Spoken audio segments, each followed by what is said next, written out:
worse as the Right. years go by here. Whenever the temperatures warm up, we have to worry about an elevated fire threat, and temperatures are going to continue warming up as we head through the rest of this week. So it's one of the things that we'll have to keep an eye on. But in general, it's going to be a pleasant weather pattern as we head through the rest of this week and into the weekend.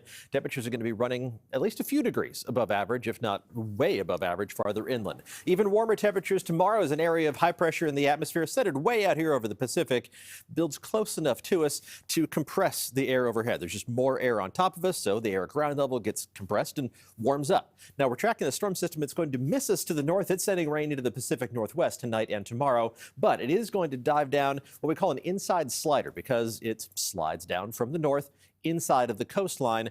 These are the kinds of systems that we have to watch, not because they bring us any chance of rain, just a completely wrong trajectory for that, but they bring us an elevated fire threat because as that low pressure makes its way into the Great Basin, it turns the winds to an offshore direction. This one, though, looks like it's going to be a little bit too inside to significantly boost the threat across the Bay Area. So forecast humidity levels, they disappeared on me. Okay, not sure what happened there. They're going to be lowest over Solano County, where we have a fire weather watch that goes into effect at 11 a.m. on Thursday and continues through 8 o'clock on Friday. That's the one county in the Bay Area that is under a fire weather watch. Everyone else, no advisories in effect. Right now, looking at Oakland, seeing plenty of sunshine out there. 68 degrees in Oakland, only 60 for downtown San Francisco, with a mix of 70s and low 80s farther inland, 71 in San Jose, but 81 degrees in Santa Rosa and in Concord. If you're heading out to the Coliseum for the second game of the A's series against the Twins, temperatures are going to be in the mid-60s at game time, but steadily cooling off as we head through the rest of this evening with a noticeable breeze to make things feel just a little bit cooler. Kind of typical May baseball weather for the Bay Area. The winds are going to remain fairly gusty as we head through the evening, but once the sun goes down, those winds are going to calm down significantly. In fact, becoming almost calm by early tomorrow morning.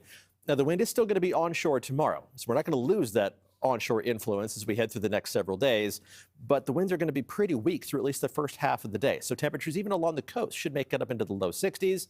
San Francisco should make it up to around 70, upper 70s for Oakland and the East Bay, with that onshore breeze then dropping temperatures back as it strengthens during the late afternoon and early evening.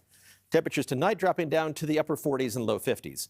That's normal for this time of year. High temperatures tomorrow, though, going to be about 5 to 10 degrees above normal around the Bay, warming up to around 70 degrees by 2 o'clock in the afternoon in San Francisco. And then the onshore breeze strengthens and temperatures start to back off a little faster than other parts of the Bay Area. Santa Rosa, no such worries there. Your temperatures are going to start off in the upper 40s.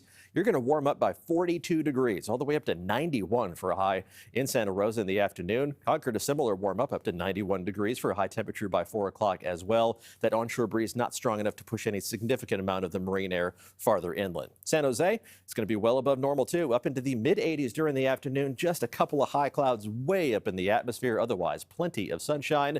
The hot spots far inland in the East Bay, up into the low to mid 90s, 96 degrees for Fairfield. Today, we had 50s, 60s, 70s, and 80s on the map simultaneously. Tomorrow, 60s, 70s, 80s, and 90s. Low 60s along the coast. Again, that onshore influence is still with us throughout the duration of the upcoming warm spell that's going to settle in for most of the Bay Area.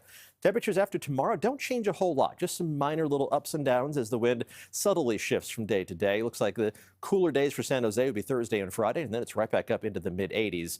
Not even a hint of rain in the 7-day forecast, which is not a surprise this time of year, but it would be nice before the end of May rolls around if we had one more chance of showers to pay us a visit.